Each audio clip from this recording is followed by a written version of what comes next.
Oh man, it's my journey to entrepreneurship started probably when I was 5 or 6. And I think it was the first time that I ever picked up a broom at my grandfather's print shop and pushed it, and he gave me money for it, and I was like, oh, okay. And then from that moment on, it was Kool-Aid stands, selling minnows and leeches and worms to the fishermen. Yeah, I mean, anything to hustle a buck.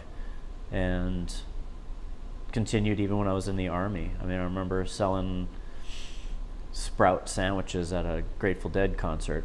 And I can't stand the Grateful Dead, but it was a good crowd to sell sandwiches to.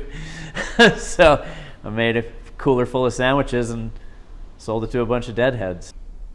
My vision for my restaurants has always been very simple.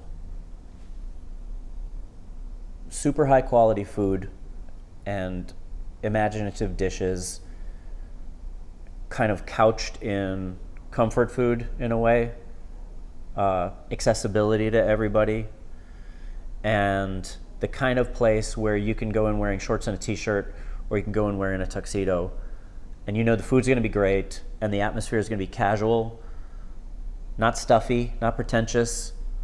You won't feel out of place wearing either thing.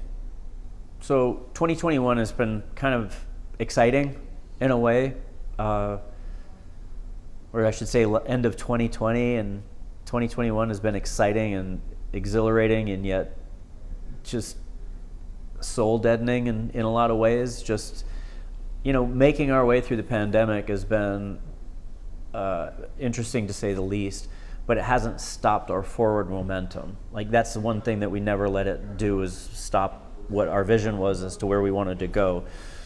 We recently opened this space here at Bourbon. So this is all the same cocktails, drinks, and everything else, but with a more of a small plate menu instead of the full kitchen, because this side only has a small kitchen. So we still do the 3B, the burger, beer, and bourbon special at happy hour. But then in addition to that, we do a bunch of small plates that kitchen can handle. So now we've got a space for cocktails and a light bite, or just cocktails.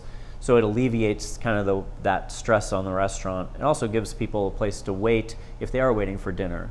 Being able to expand and basically double our space, and then add also the courtyard outside, which more than quadruples our space when you think about it, has been a huge boom to the restaurant.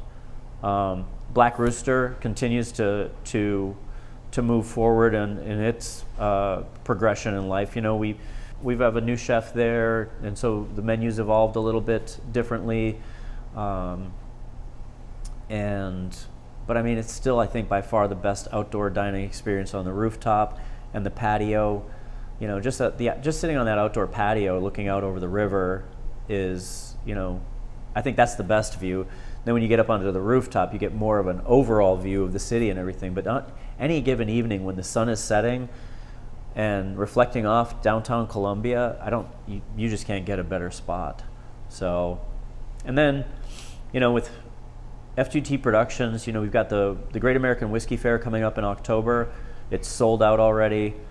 We've got Bubble Q coming up after that at City Roots. This past spring, the Rosé Festival was a sellout. So those events continue to move forward, and we continue to grow them in fun and exciting ways.